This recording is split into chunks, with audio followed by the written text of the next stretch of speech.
প্রিয় শিক্ষার্থীরা, আশা করি সকলে ভালো আছো। আমি ধারাবাহিকভাবে ইংলিশ গ্রামারের প্রত্যেকটা টপিক আলোচনা করব। তবে আজকে সেন্টেন্স দিয়ে শুরু করছি। সকলে আশা করি ক্লাসটি মনোযোগ সহকারে দেখবে। দেখো, হোয়াট ইজ সেন্টেন্স? সেন্টেন্স কি? A word or a group of words which makes a complete sense is called sentence. অর্থাৎ আমরা বলতে পারি যে এক বা একাধিক ওয়ার্ড সুবিন্যস্তভাবে ব্যবহৃত হয়ে যখন পরিপূর্ণ একটি মনের ভাব প্রকাশ করে তাকে সেন্টেন্স বলে। অর্থাৎ এখানে আমরা একটা এক্সাম্পল দেখতে পারি, যেমন আই প্লে ক্রিকেট, আমি ক্রিকেট খেলি। তাহলে এই অংশ দ্বারা আমার কিন্তু একটা পরিপূর্ণ মনের ভাব প্রকাশ পেয়েছে, অর্থাৎ এটা একটা sentence. He reads in class 6, সে ষষ্ঠ শ্রেণীতে পড়ে। তাহলে এগুলো কিন্তু একটা সেন্টেন্স। এরপর লক্ষ্য করি যে formation of sentence. Formation of sentence হচ্ছে ইংলিশ গ্রামারে সেন্টেন্স সিঙ্গেল ওয়ার্ডেড হতে পারে অথবা মাল্টি ওয়ার্ডেড হতে পারে। সিঙ্গেল ওয়ার্ডেড সেন্টেন্স যেমন স্টপ, কাম, গো, ইয়েস, নো, এই একটি মাত্র ওয়ার্ড দিয়ে কিন্তু আমাদের মনের ভাব প্রকাশ পায়, যার কারণে এরা হচ্ছে সিঙ্গেল ওয়ার্ডেড সেন্টেন্স। এরপর দেখো মাল্টি ওয়ার্ডেড সেন্টেন্স আবার উইথ ভার্ব হতে পারে, উইদাউট ভার্ব হতে পারে। উইথ ভার্ব যে দেখো একটা উদাহরণ লক্ষ্য করো যে Sakib is my friend, I am learning English. এখানে লক্ষ্য করি দুইটা সেন্টেন্সে কিন্তু ভার্ব আছে, অর্থাৎ এখানে উইথ ভার্ব। এবং উইদাউট ভার্ব লক্ষ্য করি যে গুড মর্নিং, আমরা বলি good morning, alright, why not, good evening, good night. এই যে সেন্টেন্স গুলো ব্যবহার করি এগুলো হচ্ছে উইদাউট ভার্ব।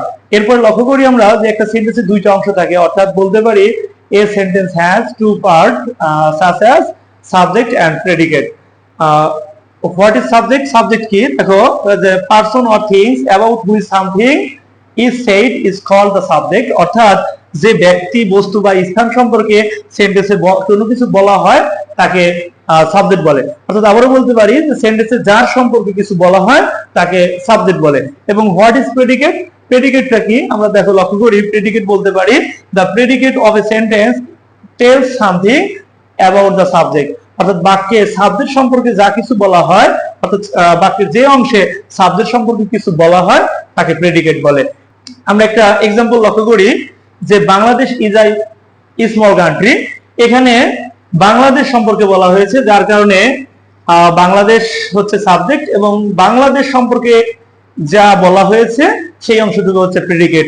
এখানে বাংলাদেশ সাবজেক্ট এবং ইজ আ স্মল কান্ট্রি হচ্ছে প্রেডিকেট। আমরা সেন্টেন্সের ক্লাসিফিকেশন লক্ষ্য করি, আমরা সেন্টেন্সকে দুই ভাবে বিভক্ত করতে পারি বা ভাগ করতে পারি। একটা হচ্ছে অ্যাকর্ডিং টু মিনিং, অর্থাৎ অর্থ অনুসারে, আর একটা হচ্ছে অ্যাকর্ডিং টু স্ট্রাকচার, অর্থাৎ গঠন অনুসারে।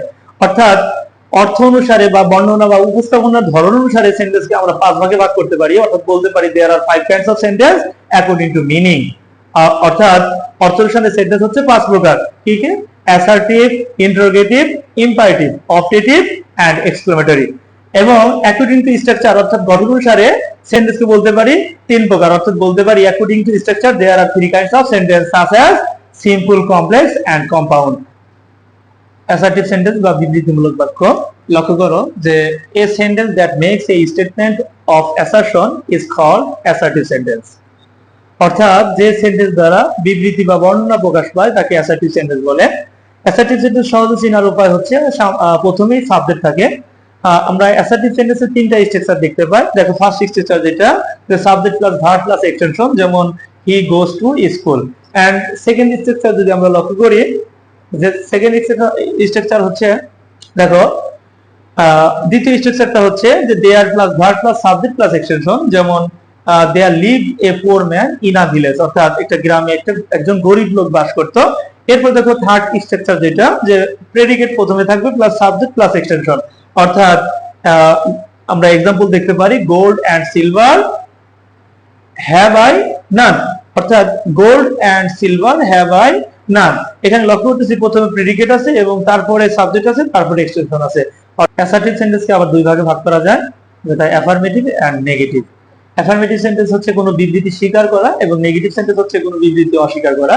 যেমন এখানে দে প্লে ফুটবল, তারা ফুটবল খেলে, এটা হচ্ছে অ্যাফার্মেটিভ।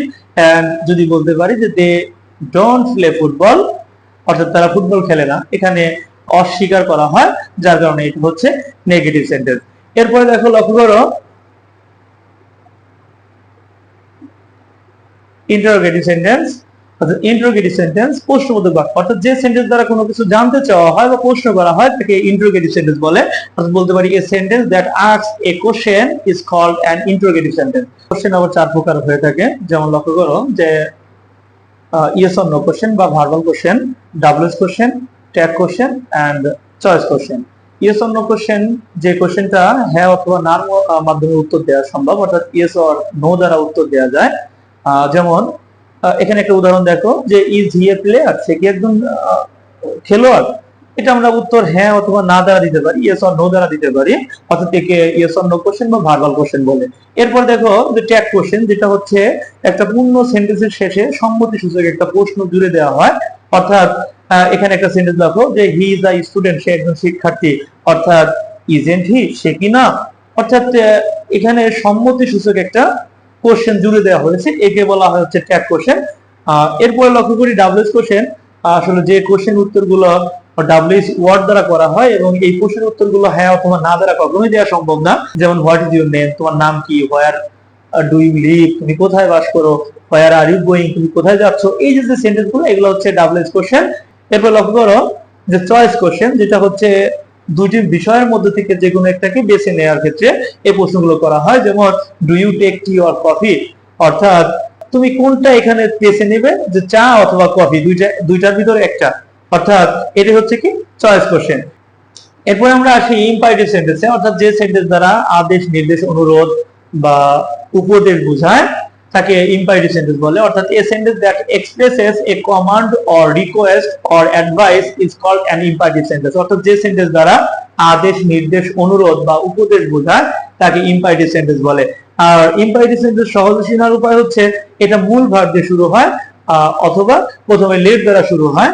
যেমন ফার্স্ট স্ট্রাকচার লক্ষ্য করো যে বেস ভার্ব প্লাস এক্সটেনশন, যেমন গো টু স্কুল,